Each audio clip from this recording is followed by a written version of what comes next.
오늘의 증시 브리핑 시작하겠습니다. 시장에 또 크게 빠지는 그런 모습을 보였는데 금리, 환율, 이 재료 나올 때마다 영향 주는 재료 나올 때마다 출렁거리는 그런 모습이죠. 그러니까 미국의 국채금리 마감된 건 알고 있었잖아요. 그런데 이제 미국 국채금리가 미국 시장 돌아갈 때 3.99% 10년물 기준으로 그게 이제 고점이었거든요. 근데 아시아 시장 돌아갈 때 4%를 돌파를 해버렸어요. 그러니까 미국의 국채금리 올라갈 때면 주로 이제 뭐 영국이 됐든 유럽이 됐든 이제 중국이 됐든 어느 나라가 됐든 좀 영향력 있는 국가의 재정 문제라든가 정책 문제가 뭔가 좀 위험하다 이렇게 인식이 되고, 그렇게 되면 달러가 계속 강세를 보이는구나 이런 어떤 우려를 만들어내게 되거든요. 그래서 어쨌든 금리가 상징적인 의미가 있는 4% 넘어갔다라는 점, 여기에 이제 투자자들이 좀 부담을 갖는 그런 상황이 만들어졌고, 그러니까 미국 시장 지수도 지금 아슬아슬한 측면이 있거든요. 나스닥이 보면 50월선에서 버티고 있잖아요. 근데 50월선이 굉장히 중요한 역할을 했던 자리였거든요. 2008년도 이후에 이 선에서. 그러니까 제가 계속 기준 때마다 이 선은 중요한 선, 이 선은 중요한 선 이렇게 하는데 그것 하나하나 다 깨고 내려와 버렸잖아요. 최근에 좀 중요하게 보는 게 나스닥 쪽에서는 50월선인데 거기에 지금 대롱대롱 걸려 있거든요. 그러니까 이거마저 깨지면 이번 달 며칠 안 남았는데 이 아래에서 마감이 돼버리면 금융위기잖아. 이런 어떤 인식이 있죠. 그리고 이제 S&P 500 지수 같은 경우는 200주선이 굉장히 중요하대요. 200주선 밑으로 내려가면 그건 금융위기였다. 거기서 지지되고 올라가면, 튕겨 올라가면 그거는 이제 하나의 재료가 이제 끝나는 사이클이 된다. 이게 이제 쭉 길게 우리가 보기 좋은, 우리가 일반적으로 보는 차트로 바꾼 건데, 어쨌든 미국 시장도 좀 아슬아슬하니까 여기서 깨지는 시나리오가 만들어지게 된다라면 아무래도 부담이 되니 적극적으로 매수하기는 어렵다. 그러니까 재료도 안 좋고, 그러니까 미국 시장도 좀 확인하고 싶고, 그러니까 매수는 안 들어오고 매도만 나오는 그런 형태가 만들어졌죠. 여기에다가 이제 결정적인 어떤 뉴스 두 개가 나오면서 이제 낙폭이 쭉 커지는 그런 형태가 됐는데, 하나는 이제 애플. 블룸버그에서 오늘 뉴스가 나왔는데, 그 아이폰의 부품을 공급하는 업체, 한 업체에서 이제 뉴스가 나왔다라는 거예요. 그러니까 새로운 아이폰이 한 600만 대 정도는 더 팔릴 것 같다. 이렇게 이제 추가로 제품을 생산해라. 이렇게 이제 했다가 애플에서 그 계획을 철회한다라는 내용을 이 회사에다 전달을 했다라는 거예요. 그러니까 애플에서는 이제 확인을 안 해주고 있는데, 근데 어쨌든 이 뉴스가 전해지면서 애플은 충성도가 높은 고객을 가지고 있기 때문에 뭐 실적 걱정 전혀 없는 기업. 그러니까 이런 정서가 됐는데 애플까지도 문제가 되는 건가? 그러니까 이런 어떤 우려가 만들어지게 된 거죠. 이게 사실 감산 얘기가 아니라 늘리려고 했던 걸 철회한 거기 때문에 이렇게까지 반응해야 되는 재료가 맞나 싶은데, 어쨌든 애플까지도 이런 어떤 정서가 나오면서 오늘 뭐 외신에서는 뭐 우리나라 대만 기업들의 낙폭이 주요 기사로 다뤄질 정도로 애플발 재료도 투자자들에게는 좀 부담이 되는 그런 형태가 됐고, 또 이제 위안화 문제, 어제 뉴스인데, 오늘, 그러니까 위안화가 0.54% 이제 절하가 됐잖아요. 환율이 올라간 거죠. 근데 어제도 보면 0.6%가 이제 절하가 됐었거든요. 그러니까 이틀 동안 1.2% 정도 환율이 올라간 거예요. 그러니까 이제 이렇게 되면서 위안화 환율이 뚝 치고 올라가고, 뭐 이게 이제 뭐 역외 시장에서는 이거보다 더 치고 나가네 만에 막 이런 뉴스들이 막 쏟아져 나오니까 위안화 환율이 치고 나가면서 원달러 환율도 그냥 쭉 밀고 올라가 버렸고, 이게 이제 채권 시장, 채권 금리 올라가는 데다가 환율도 올라가고, 여기에 이제 애플 재료까지 나오면서 이제 투자들이 못 견디겠다. 예, 물량을 던지는 그런 형태가 된 거죠. 사실 아까운 게 긍정적인 뉴스도 있었거든요. 오전에 그 JP 모건이 마이크론 테크놀로지 코멘트하면서 목표 주가는 하향하나, 근데 이제 바닥이다. 과거 이제 저점이 나왔던 그런 바닥권에 해당되는 위치까지 내려왔기 때문에 지금은 매수해도 좋을 것 같다. 이런 어떤 투자 의견을 제시를 해서 마이크론 테크놀로지가 3.5% 올라가고, SK하이닉스도 오늘 반등하는 그런 모습이 나왔거든요. 그러니까 마이크론 테크놀로지가 고점 대비 올해 반토막이 났어요. 올해 피크가 94달러였는데 이거보다 반토막 더 났었거든요. 저점으로 따져놓고 보면. 근데 이 상황에서 이제 더 빠지기는 쉽지 않겠구나. 그래서 반등 나오면서 초반에 하이닉스 끌어올리면서 지수도 괜찮게 낙폭을 줄이는 과정이었는데, 그러니까 이런 어떤 뉴스들이 쏟아져 나오면서 시장을 좀 눌러버리는 결과적으로 이제 그런 형태가 됐습니다. 수급은 사실 이 수급에 빠지는 게 되게 이상하죠. 예, 동시호가에 또 매도가 개인들이 좀 나와서 이제 외국인 투자들이 동시호가에 매수 붙은 게 있어서 순매도 규모는 되게 적었어요. 예, 그렇게 많지 않은 정도로 매매를 했거든요.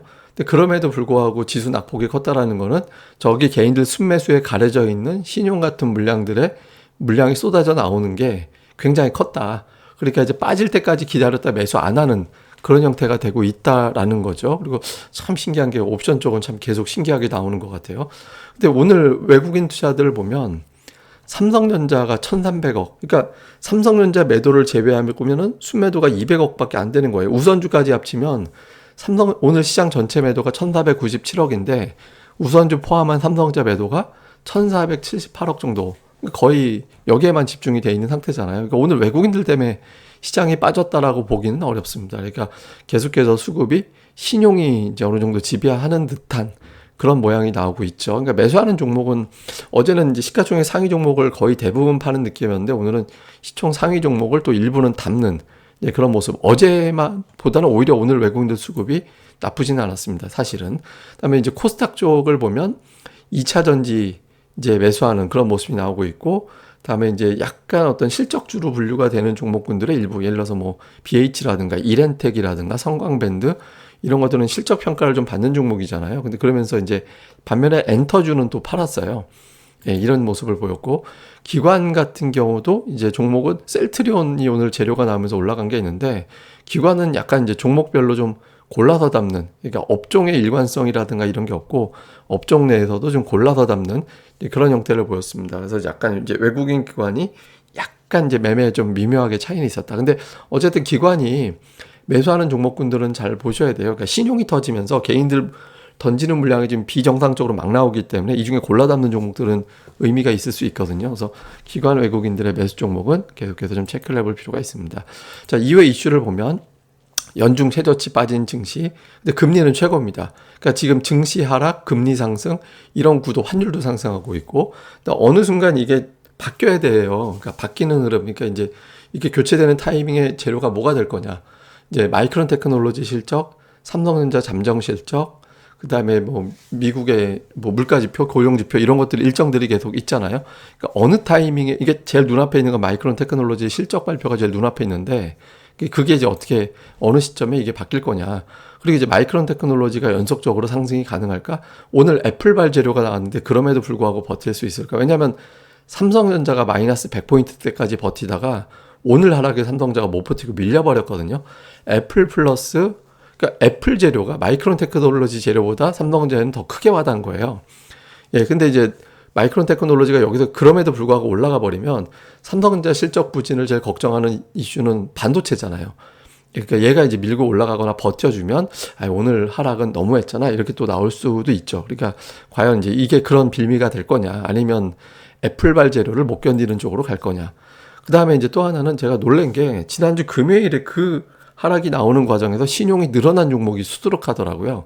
그러니까 신용은 줄긴 했지만 이제 그날 기준으로, 거래일 기준으로 그날 보면 신용이 늘어난 종목들이 생각보다 많았어요. 그러니까 하락에 신용이 늘어난 종목들이 오히려 있었다. 그러니까 이게 이제 지금 코스닥이 3일 동안, 3, 4일 동안 10%가 빠졌기 때문에 이 물량까지도 또 쏟아지는 그런 상황이 만들어졌거든요. 그래서 지금 신용 관련된 물량은 이번 주가 찐으로 나온 것 같이 보입니다. 그래서 좀 신용이 급감하는, 실적 똘똘한데 신용이 급감한 종목군들은 좀 주목해 볼 필요가 있다. 이렇게 봐야 될 것 같고요. 그래서 뭐 특징은 제약주 몇 개 올라간 거 말고는 뭐 특징주로 담을 건 별로 없는 것 같습니다. 근데 이제 당국에서 이걸 왜 장마감하고 회의를 하는지 모르겠는데 요 뉴스가 나왔거든요. 그래서 요 뉴스가 나오면서 뭐 사실 이것 때문에 시장이 급반등하지는 않아요.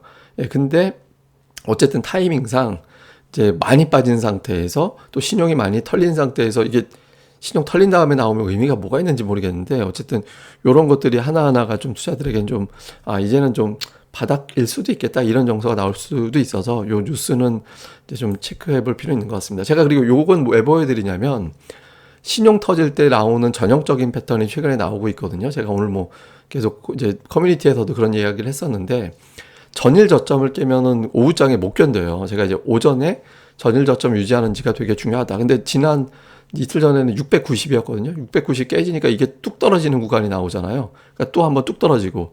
그런데 어제 680이 저점이었기 때문에 오늘 어지간하면 그 위에서 머무를 줄 알았는데, 근데 그게 이제 안 되면서 물량이 이거 빠지는 분위기에서 이거 아무래도 심상치 않다 1차 나오고, 그게 나오면서 오후 들어서 또 나오면서 빠져버렸잖아요. 이런 날의 특징이 2시 반 이후에 반전이 나옵니다. 그러니까 2시 반 정도 되면 해당되는 물량이 정리가 되기 때문에 그 이후에는 이제 낙폭을 줄이는 모습이 나오게 되거든요.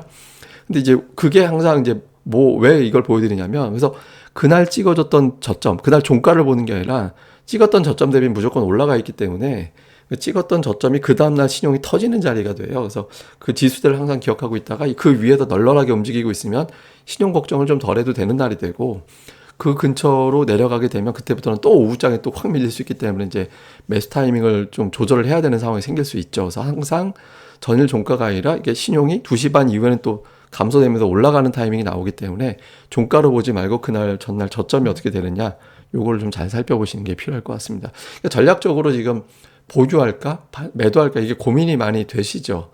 이게 사실 제가 뭐 방송에도 함부로 그런 얘기 잘 안 하는데, 보통 이렇게 투매 나올 때는 일반적으로는 던지지 말고 차라리 기다려라. 그래서 이제 기술적 반등 나올 때 그때 가서 충분히 지금보다 나은 자리에서 매도할 기회가 온다, 이렇게 보통 이야기 하거든요. 근데 실제로 경험적으로 보면 그렇기도 합니다. 왜냐면 지금 과매도에 또 과매도가 나온 상태라서 보통 이럴 때는 이제 좀 뭐 하루에 5% 빠지는데 종목이, 그게 무슨 어제 팔았으면 5% 득되는데 보통 그렇게 되잖아요. 근데 보통 일반적으로는 그럴 때는 이제 경험적으로 뭐 얘기하는, 그 이후에 다시 올라가더라, 뭐 요게 좀 맞는 경우가 많이 있거든요. 그래서 좀 힘드신 시기인데 좀 이후에 조금 더 유리한 자리에서 매도할 수 있는 상황이 또 연출될 수 있으니까, 내 종목이 실적이 괜찮은 종목이라면, 쓸데없이 신용만 쌓인 종목이라면 그것도 예외지만, 그런 종목이라면 조금 이제 다른 관점에서 볼 필요도 있는 것 같습니다.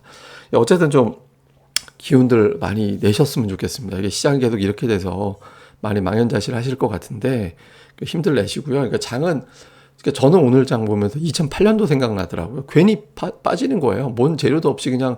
그때 당시 12시, 제가 한국경제TV 출연하는 시간대가 12시 프로그램에 나갔었는데 방송하는 시간대만 되면 막 빠지는 거예요. 그때하고 좀 비슷한, 그러니까 이유 없이 빠지는 형태가 되는데, 또 이렇게 빠지면 또 그 반등도 세게 나오고 또 하락도 또 세게 나오고 이렇게 정신없게 움직이거든요. 이제 이럴 수 있도록 종목들, 이렇게 내 종목이 실적 준지 그걸 좀 면밀하게 살피면서 좀 정신 잘 가다듬고 좀 차분해지셨으면 좋겠습니다. 예, 그럼 감사합니다. 저는 다음에 뵙겠습니다. 구독하기 꼭 부탁드리고요. 그리고 네이버에서 고릴라 리서치도 많은 검색 부탁드립니다. 감사합니다.